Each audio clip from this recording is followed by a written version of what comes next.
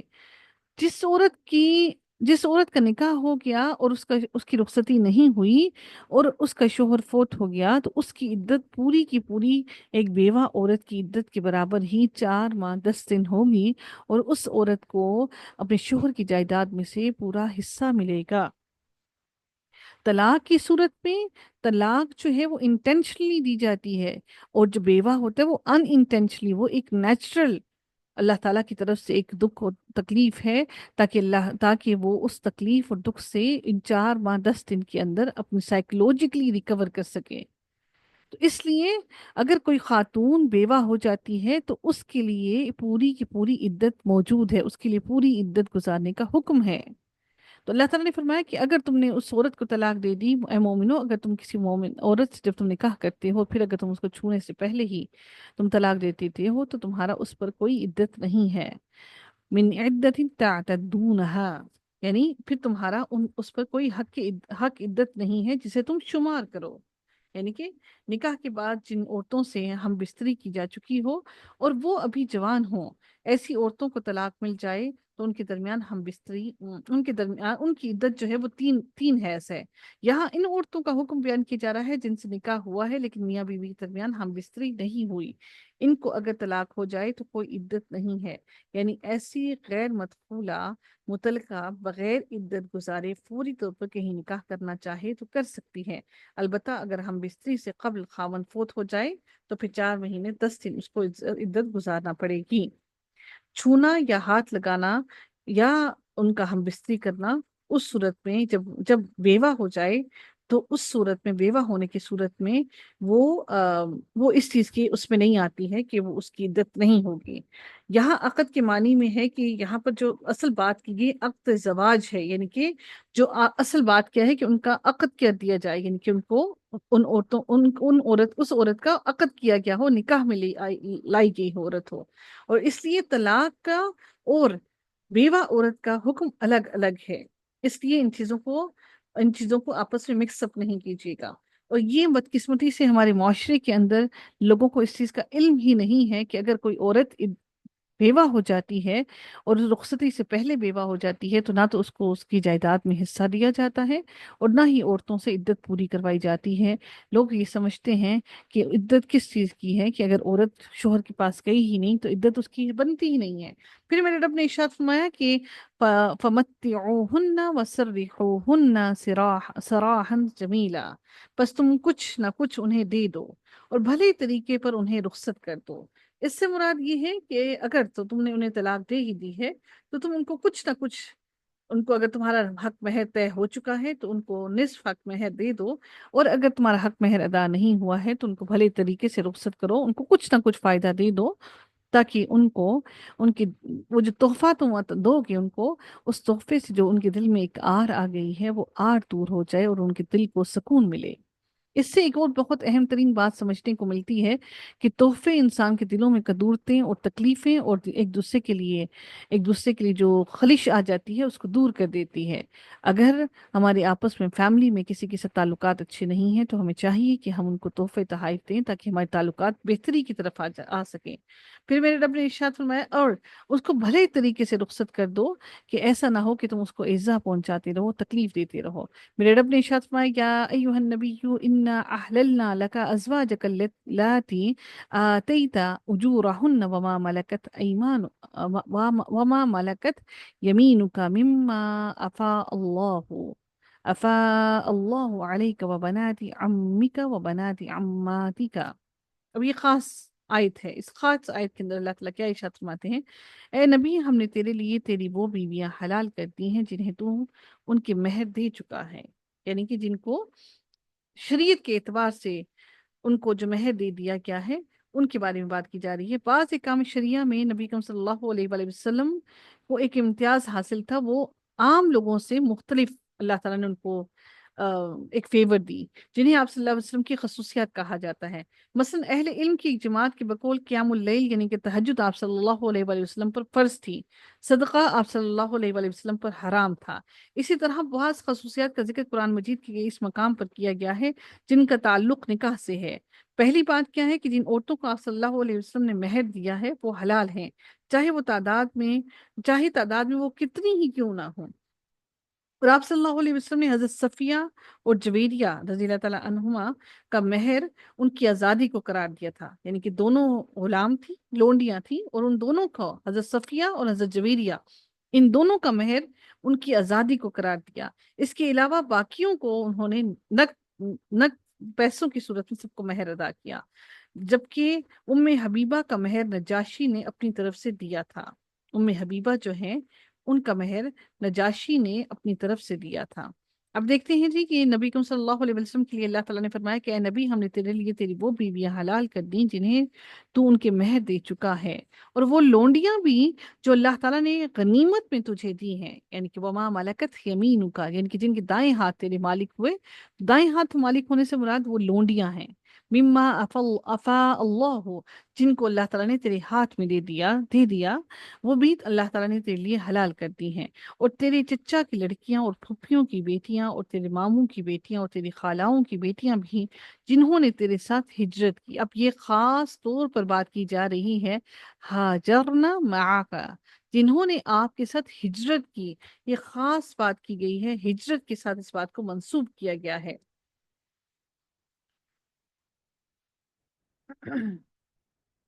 اچھا ایک اور بات یاد رکھیے گا کہ نبی اکرم صلی اللہ علیہ وسلم کی دو لونڈیاں تھیں جو کہ ریحانہ اور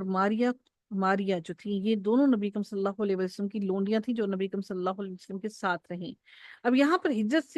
کی بات کی گئی ہے اس صورت میں جبکہ مکہ سے مدینہ کی طرف ہجرت کی گئی ہے، کیونکہ آپ صلی اللہ علیہ وسلم کے ساتھ تو کسی عورت نے بھی ہجرت نہیں کی تھی۔ اس کا مطلب یہ ہے کہ جس طرح آپ صلی اللہ علیہ وسلم نے ہجرت کی ہے اسی طرح انہوں نے مکے سے مدینہ کی طرف ہجرت کی ہو، کیونکہ نبی اکرم صلی اللہ علیہ وآلہ وسلم نے جب ہجرت کی تھی تو اس وقت نبی اکرم صلی اللہ علیہ وآلہ وسلم کے ساتھ صرف حضرت ابو بکر صدیق ہی تھے، کوئی خاتون ان کے ساتھ ہجرت میں شامل نہیں تھی۔ اس لیے اللہ تعالیٰ نے فرمایا کہ یعنی کہ جو عورتیں ہجرت جن عورتوں نے کی ہو، یہاں پر یہ مت سمجھیے گا کہ ہاجرنا معاک کہ نبی اکرم صلی اللہ علیہ وسلم نے جب ہجرت کی تو ان کے ساتھ جو خواتین گئی تھی ان کو حلال کیا گیا، بلکہ اللہ تعالیٰ نے فرمایا کہ جو عورتیں مکہ سے مدینہ ہجرت کر کے آئی ہیں ان کو حلال کیا گیا ہے۔ پھر میرے رب نے فرمایا وَامْرَأَةٌ مُؤْمِنَةٌ إِن وَهَبَتْ نَفْسَهَا لِلنَّبِيِّ إِنْ أَرَادَ النَّبِيُّ أَن يَسْتَنكِحَهَا۔ پھر میرے رب نے ارشاد فرمایا کہ یہ خاص طور پر صرف تیرے لیے ہی ہے اور مومنوں کے لیے یہ نہیں ہے، یعنی کہ یہ خاص طور پر اللہ تعالیٰ نے فرمایا نفسہا للنبی، یہ صرف میرے نبی کے لیے ہے یہ بات، اور عام لوگوں کے لیے نہیں ہے۔ ان اراد النبی ان یستنکحھا، پھر رب کائنات نے فرمایا کہ اور وہ اب یہاں پر ایک اور خاص ایک اور بات کی گئی ہے وامرأۃ مؤمنۃ، کہ وہ عورتیں بھی جو اپنے آپ کو وامرأۃ، وہ عورتیں بھی جو مومنہ ہوں اور با ایمان ہوں، ان وہبت نفسہا، اور وہ اپنے آپ کو، اپنا نفس، اپنی جان کو، اپنے آپ کو، اپنے جسم کو، اپنے آپ کو نبی کریم صلی اللہ علیہ وسلم کو ہبہ کرتے ہیں۔ ہبہ کہتے ہیں تحفہ دے دینا، تو اپنے آپ کو ہبہ کر دیں، تحفتاً دے دیں، اور یہ اس صورت میں کہ خود نبی بھی اس سے نکاح کرنا چاہتے ہوں۔ اللہ تعالیٰ نے فرمایا کہ یہ صرف اس صورت میں للنبی ان اراد النبی ان یستنکحھا، کہ نبی بھی ان سے نکاح کرنا چاہتے ہوں۔ ایسا نہیں ممکن کہ اگر کوئی عورت ہبہ کرنا چاہتی ہو اور نبی اس سے نکاح نہ کرنا چاہتے ہوں اور وہ پھر لازمی طور پر نبی کو ان سے نکاح کرنا پڑے، لیکن نہیں، اللہ تعالیٰ نے فرمایا کہ اگر وہ عورتیں نبی کریم صلی اللہ علیہ وسلم کو اپنا نفس ہبہ کر دیں اور نبی کریم صلی اللہ علیہ وسلم بھی ان سے نکاح کرنا چاہیں تو نبی کریم صلی اللہ علیہ وسلم ان سے نکاح کر سکتے ہیں، خالصۃ لک من دون المؤمنین، یہ خالص طور پر آپ کے لیے ہے، من دون المؤمنین، اور یہ باقی مومنوں کو یہ تخفیف نہیں ہے، ان کے لیے یہ بات سب مومنوں کے لیے نہیں ہے، یہ اجازت صرف نبی کریم صلی اللہ علیہ وآلہ وسلم کے لیے، اور باقی سب کے لیے حق مہر ادا کرنا لازم ہے، لازم ہے، لازم ہے۔ بدقسمتی سے ہم شادیوں پر لاکھوں روپے لگا دیتے ہیں، لیکن ایک عورت کو اس کا حق مہر دیتے ہوئے ہمیں بہت مشقت محسوس ہوتی ہے۔ اگر عورت کے لیے ہم شرعی حق مہر ڈھونڈنے کی کوشش کرتے ہیں اور شرعی حق مہر کے طور پر ہم 20,000 30,000 40,000 لگا دیتے ہیں، اور جبکہ ولیمے کے اوپر ہم لوگ لاکھوں روپے لگا دیتے ہیں، وہ ولیمے پر لاکھوں روپے لگانا وہ آپ کے لیے لازم نہیں ہے، لیکن عورت کو اس کا حق مہر اچھی سے اچھا، بہترین سے بہترین اس کو تحفہ دیجئے۔ بدقسمتی ہماری یہ ہے، المیہ ہمارا یہ ہے کہ اگر اچھا حق مہر دے دیا جائے، لکھوا دیا جاتا ہے لیکن ادا نہیں کیا جاتا، اور اگر کوئی ادا کر بھی دے تو ساری زندگی یہ تانا سننے کو ملے گا کہ اس نے تو اپنے آپ انہوں نے تو اتنے پیسے لیے تھے۔ یہ اللہ تعالیٰ نے اس لڑکی کو اس کی کنوارے پن کی طور پر، اپنی عصمت کو سنبھالنے کے طور پر، اپنے آپ کو حیا میں رکھنے کے طور پر میرے رب کی طرف سے یہ ایک تحفہ ہے، جو پہلا تحفہ اس کے شوہر کی طرف سے اپنی بیوی کو دیا جاتا ہے کہ اس نے اپنی عصمت کو، اس نے اپنی حیا کو سنبھالے رکھا اپنے شوہر کے لیے۔ پھر میرے رب نے فرمایا قد علمنا ما فرضنا علیہم فی ازواجہم وما ملکت ایمانہم، میرے رب نے فرمایا ہم اسے بخوبی جانتے ہیں جو ہم نے ان پر ان کی بیویوں اور لونڈیوں کے بارے میں احکام مقرر کر رکھے ہیں، یعنی عقد کی جو شرائط اور حقوق ہیں جو ہم نے فرض کی ہیں، مثلا 4 سے زیادہ عورتیں بیک وقت کوئی شخص اپنے نکاح میں نہیں رکھ سکتا، نکاح کے لیے ولی کا ہونا، گواہ کا ہونا اور حق مہر ضروری ہے، البتہ لونڈی جتنی کوئی چاہے رکھ سکتا ہے، لیکن تاہم آج کل لونڈیوں کا مسئلہ ختم ہو چکا ہے، آج کل لونڈیاں نہیں ہوتی ہیں۔ ایک اور بات میں آپ لوگوں کو بتانا چاہوں گی کہ سپریم کورٹ میں کسی آدمی نے کیس کیا کہ میں نے اپنی ایک لڑکی سے ایجاب و قبول کروا لیا تھا اور ہمارے پاس کوئی گواہ موجود نہیں تھا، اور ہم نے ایجاب و قبول کروا کر ہم نے نکاح کر لیا، ہم نے خود ہی نکاح کر لیا، ہمارے پاس کوئی گواہ بھی موجود نہیں تھا، اور انہوں نے اس بات پہ کورٹ میں کیس کیا، اور اب لڑکی کے والدین اس کی کہیں اور شادی کرنا چاہتے ہیں، اور اب وہ بندہ جو ہے وہ آدمی کیس جیت گیا بغیر کسی یعنی بغیر کسی گواہ کے، انہوں نے کیس کیا، اور کہ ہم بغیر کسی گواہ کے ہم دونوں نے ایجاب اور قبول کر لیا تو ہمارا نکاح ہو چکا ہے۔ بہرحال نکاح کے لیے گواہ کا ہونا ضروری ہے، ہاں اس صورت میں جب آپ کسی ایسی جگہ پر ہیں، ایک مرد اور ایک عورت کسی ایسی جگہ پر ہیں جہاں پر کوئی گواہ نہیں ہے، کوئی انسان نہیں ہے، کسی بیابان جگہ پر ہیں، کسی ریگستان میں ہیں، کوئی نہیں ہے، کوئی بھی نہیں ہے، وہاں پر آپ اللہ کو حاضر ناظر جان کر، اللہ کی گواہی ٹھہرا کر پھر نکاح کیا جا سکتا ہے، اللہ کہ آپ کے دل میں کوئی آپ کے دل میں کوئی شیطانیت نہ آئی ہو کہ ابھی ہم اللہ کو جان کر، حاضر ناظر جان کر نکاح کر لیتے ہیں، اور پھر اپنے نفس کو مطمئن کرنے کے بعد پھر ہم مکر جائیں گے اس بات سے، تو اس انسان کا گناہ جو ہے وہ ساری زندگی اس کا بوجھ اٹھائے گا، کیونکہ وہ اللہ تعالیٰ کو حاضر ناظر جان کر، گواہی دلوا کر پھر وہ ایجاب اور قبول کریں گے۔ اچھا جی، آگے چلتے ہیں۔ اللہ تعالیٰ مزید ارشاد فرماتے ہیں کہ ترجی من تشاء منہن وتؤوی الیک من تشاء، میرے رب نے فرمایا ان میں سے جسے تو چاہے دور رکھ دے اور جسے چاہے اپنے پاس رکھ لے، اور اگر ان میں سے بھی کسی کو اپنے پاس بلا لے جنہیں تو نے الگ کر رکھا تھا تو تجھ پر کوئی گناہ نہیں۔ ایک خاص بات یہاں پر جو بیان کی جا رہی ہے وہ کیا ہے کہ اس میں آپ صلی اللہ علیہ وسلم کی ایک خصوصیت کو بیان کیا گیا ہے، وہ یہ کہ بیویوں کے درمیان باریاں مقرر کرنے میں آپ صلی اللہ علیہ وسلم کو اختیار دے دیا گیا تھا۔ آپ صلی اللہ علیہ وسلم جس کی باری چاہیں موقوف کر دیں، یعنی اسی نکاح میں رکھتے ہوئے اس سے مباشرت نہ کریں، اور جس سے چاہیں یہ تعلق قائم رکھیں۔ پھر اللہ تعالیٰ نے جو مزید بات کی ہے کہ اور اللہ تعالیٰ نے مزید فرمایا کہ اور اگر ان میں سے بھی کسی کو اپنے پاس بلا لیں جنہیں تو نے الگ کر رکھا تھا تو تجھ پر کوئی گناہ نہیں، یعنی جن بیویوں کی باریاں موقوف کر رکھی تھیں اگر آپ چاہیں کہ ان سے بھی مباشرت کا تعلق قائم کیا جائے تو یہ اجازت بھی آپ کو حاصل ہے۔ پھر میرے رب نے فرمایا کہ اس میں اس بات کی زیادہ توقع ہے کہ ان عورتوں کی آنکھیں ٹھنڈی رہیں اور وہ رنجیدہ نہ ہوں، اور جو کچھ بھی تو انہیں دے دے اس پر سب کی سب راضی رہیں، یعنی باری موقوف ہونے پر اور ایک کو دوسری پر ترجیح دینے کے باوجود وہ خوش ہوں گی، غمگین نہیں ہوں گی، اور جتنا کچھ آپ صلی اللہ علیہ وسلم کی طرف سے انہیں مل جائے گا اس پر ان کے دل مطمئن رہیں گے۔ کیوں؟ اس لیے کہ انہیں معلوم ہے کہ پیغمبر صلی اللہ علیہ وآلہ وسلم یہ سب کچھ صرف اور صرف اللہ تعالیٰ کے حکم اور اجازت سے کر رہے ہیں، اور یہ ازواج مطہرات اللہ کے فیصلے پر راضی اور مطمئن ہیں۔ اللہ تعالیٰ نے ان کے دلوں کو مطمئن کیا ہے۔ بعض کہتے ہیں کہ نبی کریم صلی اللہ علیہ وآلہ وسلم کو یہ اختیار ملنے کے باوجود آپ صلی اللہ علیہ وآلہ وسلم نے اس اختیار کو کبھی بھی استعمال نہیں کیا، اور سوائے حضرت سودا رضی اللہ تعالیٰ عنہا کے کہ انہوں نے اپنی باری خود ہی حضرت عائشہ رضی اللہ تعالیٰ عنہا کے لیے ہبا کر دی تھی، اور آپ صلی اللہ علیہ وسلم نے تمام ازواج مطہرات کی باریاں برابر برابر مقرر کر رکھی تھیں۔ اسی لیے آپ صلی اللہ علیہ وسلم نے مرض الموت میں ازواج مطہرات سے اجازت لے کر بیماری کے ایام حضرت عائشہ رضی اللہ تعالیٰ عنہا کے پاس گزارے۔ آپ صلی اللہ علیہ وسلم کی اسی طرز عمل سے یہ معلوم ہوتا ہے کہ انسان جب بھی کوئی مرد 2 شادیاں کرتا ہے یا 2 سے زائد شادیاں کرتا ہے تو اس پر واجب ہوتا ہے کہ وہ اپنی بیویوں کو ان کو پورا پورا حق ادا کرے، ان کی بیویوں کو پورا پورا حق دے،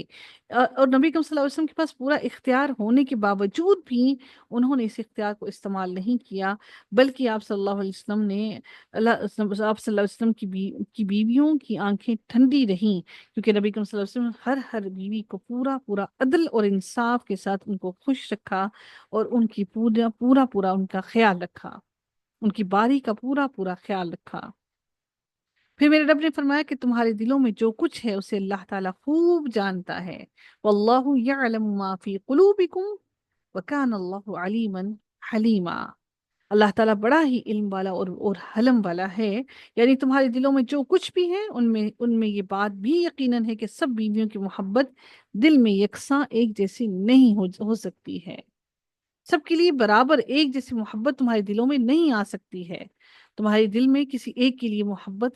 زیادہ ہوگی اور کسی ایک کے لیے کم ہوگی۔ اللہ تعالیٰ تمہارے دل کی کیفیت کو جانتا ہے، کیونکہ دل پر انسان کا اختیار ہی نہیں، اس لیے بیویوں کے درمیان مساوات باری اور نان و نفقہ اور دیگر ضروریات زندگی اور آسائشوں میں ضروری ہے، جس کا اہتمام انسان کر سکتا ہے دلوں کے اندر میلان میں اور دلوں کے آپس میں میل جول میں اور مساوات میں۔ انسان کو اللہ تعالیٰ نے اس لیے حکم دیا کہ بے شک تمہارا دل ایک طرف جھکا ہوا ہو، اس کے باوجود بھی اللہ تعالیٰ نے حکم دیا کہ ہر ایک کو اس کا پورا پورا حق دو۔ نبی کریم صلی اللہ علیہ وآلہ وسلم نے فرمایا کہ یا اللہ، یہ میری تقسیم ہے جو میرے اختیار میں ہے، لیکن جس چیز پر تیرا اختیار ہے میں اس پر اختیار نہیں رکھتا، اس میں مجھے ملامت نہ کرنا۔ آپ کو میں ایک چھوٹی سی مثال بیان کرنا چاہوں گی، میں اس اگلی آیت کو کمپلیٹ کر لوں پھر انشاءاللہ میں بتانا چاہوں گی آپ لوگوں کو۔ لا يحل لك النساء من بعد ولا أن تبدل بهن من أزواج ولو أعجبك حسنهن إلا ما ملكت يمينك وكان الله على كل شيء رقيبا۔ اس کے بعد اور عورتیں آپ کے لیے حلال نہیں ہیں، اور نہ یہ درست ہے کہ ان کے بدلے اور عورتوں سے نکاح کریں، اگرچہ ان کی صورت اچھی بھی لگتی ہو، مگر جو تیری مملوکہ ہوں، اور اللہ تعالیٰ ہر چیز کا پورا نگہبان ہے۔ یہاں پر یہ جو آیت ہے، اس آیت کو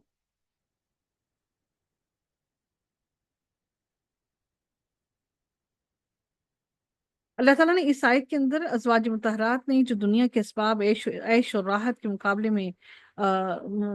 نبی کریم صلی اللہ علیہ وآلہ وسلم کے ساتھ رہنا پسند کیا تھا، اس کا صلہ اللہ تعالیٰ نے یہ دیا کہ آپ صلی اللہ علیہ وسلم کو ان ازواج کے علاوہ جن کی تعداد اس وقت 9 تھی، دیگر عورتوں سے نکاح کرنے یا ان میں سے کسی کو طلاق دے کر اس کی جگہ کسی اور سے نکاح کرنے سے منع کر دیا۔ بعض کہتے ہیں کہ بعد میں آپ صلی اللہ علیہ وسلم کو یہ اختیار دے دیا گیا تھا، لیکن آپ صلی اللہ علیہ وآلہ وسلم نے اس کے باوجود بھی کوئی اور نکاح نہیں کیا۔ اب اگلی بات جو اللہ تعالیٰ نے فرمائی کہ جو تیری مملوکہ ہیں، یعنی لونڈیاں رکھنے پر کوئی پابندی نہیں ہے۔ بعض نے اس کے بارے میں کہا کہ کافر لونڈی بھی رکھنے کی آپ صلی اللہ علیہ وآلہ وسلم کو اجازت تھی، اور بعض نے کہا کہ جو سورہ ممتحنہ کے اندر اللہ تعالیٰ نے فرمایا کہ وَلَا تُمْسِكُوا بِعِصَمِ الْقَوَافِرِ، کہ جو اللہ تعالیٰ نے یہ آیت نازل کی اس کی نظر سے آپ صلی اللہ علیہ وسلم کے لیے یہ یعنی کہ کافر عورتیں جو ہے وہ حلال نہیں تھیں۔ کافر عورتیں یعنی کہ لونڈیاں رکھنا حلال نہیں تھا۔ اچھا جی،